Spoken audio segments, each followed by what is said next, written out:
అంటే ఇంత పచ్చిగా సత్యదూరమైనటువంటి విషయాలను మా ప్రభుత్వంలో పూర్తి చేశారని చెప్పారు. This is false number 1.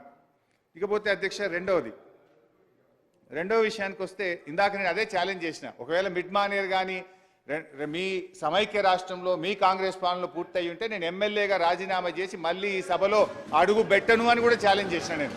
So అదే సందర్భంలో నేను మిమ్మల్ని మైక్ అడిగితే మీరు నాకు ఇవ్వలేదు. సో ఇంత పచ్చి అబద్ధాలు మాట్లాడకూడదు. Point number 1. పాయింట్ నెంబర్ 2, ఖర్చులు వర్సెస్ ఆయకట్టు. ఖర్చులు వర్సెస్ ఆయకట్టులో ఈ బుక్కులోనే 2 చోట్ల 2 రకాలుగా చెప్పినారు. అసలు విషయం ఇంకా వేరే ఉంది. బట్ ఈ బుక్కులోనే 2 చోట్ల 2 రకాలు చెప్పారు. Page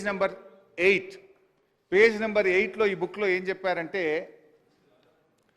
page number 8 table number 2.1 ఇందులో ఏం చెప్పారు అంటే, అప్ టు 1956 అంటే 2014కు ముందు మొత్తం కలిపి ఏం చెప్పారంటే 57,79,000 ఎకరాలకు నీళ్ళు ఇచ్చాము, ఖర్చు 54,234 కోట్లు ఖర్చు పెట్టాము అని ఈ పేజ్ నెంబర్ 8లో చెప్పారు. 54,234 కోట్లు ఖర్చు పెట్టి 57,79,000 ఎకరాలకు నీళ్ళు ఇచ్చామన్నారు. లేకపోతే ఈ నివేదిక సంబంధం లేదంటాడని నేను అడుగుతున్నా అధ్యక్ష. ఇవాళ మాజీ మంత్రి హరీష్ రావు గారిని నేను నిలదీస్తున్నా.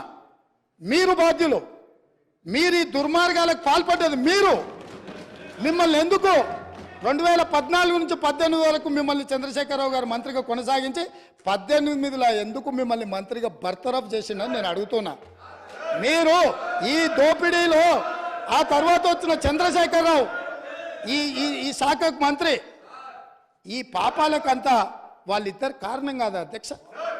వీళ్ళిద్దరు కలిసి ఈ రకంగా తెలంగాణను మొత్తం చెదలు పట్టించారు అధ్యక్ష. తెలంగాణను మొత్తం దోపిడి. ఇట్లాంటి పరిస్థితుల్లో ఇంకా కూడా ఈ రకమైన మొండి వాదనలు, తొండి వాదనలు వద్దు హరీష్ రావు గారు. జరిగిన తప్పులు సరే, విజిలెన్స్ అండ్ ఎన్ఫోర్స్మెంట్ నివేదికిస్తే వాళ్ళని తిడుతుంది, కాగ్ నివేదికిస్తే వాళ్ళను ఆరోపణ చేస్తుంది, వాస్తవాలను చెప్తే మా మీద దాడి చేస్తుంది. మరి మీరు నియమించుకున్న అధికారులు ఇచ్చిన నివేదికని ఇది కూడా తప్పుడు నివేదికనే అధ్యక్ష? ఇది కూడా తప్పుడు నివేదికనే అంటాడా? అంటే ఎటు పోతున్నాం అధ్యక్ష? మనము ఎక్కడికి వెళ్తున్నాము? ఏం చర్చ జరుగుతుంది అధ్యక్ష? నేను వాస్తవంగా ఏం మాట్లాడుతూ మా మంత్రి గారు, మా ఉప ముఖ్యమంత్రి గారు మాట్లాడతారు, చూద్దాము మిత్రుడు ఏమేమి చెప్తాడు. ఎందుకంటే 10 ఏళ్ళ అనుభవంలో ఏమైనా మెరుగైండేమో, ఏమైనా మారిండేమో అనుకున్న. గతంలో నాకు బాగానే పరిచయమో, కానీ ఇంకా అంతకంటే దిగజారిపోయి 4 సార్లు ప్రాజెక్టుకు శిలాపలకాలు వేసిందంటారు. మంచిదే, ఫస్ట్ ప్రాణహితనే ఉండే, చేవెళ్ళ చెల్లమ్మ అడిగితే చేవెళ్ళ దగ్గరకు వచ్చింది. శిలాపలకం వేయొద్దా? ఇవాళ వారి పక్కనే ఉంది కదా చేవెళ్ళ చెల్లమ్మ. ఎందుకు ఆ అక్క కూడా చెప్తలేదు హరీష్ నువ్వు మాట్లాడేది తప్పని? చేవెళ్ళ ప్రాజెక్ట్ ఆగిపోతే అక్కతో పాటు మేము కూడా ధర్నాకు పోయి లోపలికి దిగినాం కదా. వీళ్ళు వచ్చినాక దుర్మార్గం జరిగింది, చంద్రశేఖరరావు ముఖ్యమంత్రి అయినాక దుర్మార్గం జరిగింది.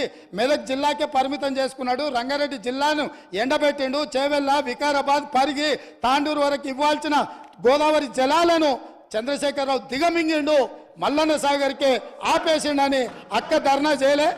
తమరు కూడా వచ్చింది కదా అధ్యక్ష. ఇవాళ ఎదురుగ్గా కూర్చొని పచ్చి అబద్ధాలు మాట్లాడుతుంటే మా అక్క మా జిల్లా కోసం మాట్లాడతలేదంటే నాకు ఆశ్చర్యం అనిపిస్తుంది. సబ్జెక్టే ఇది.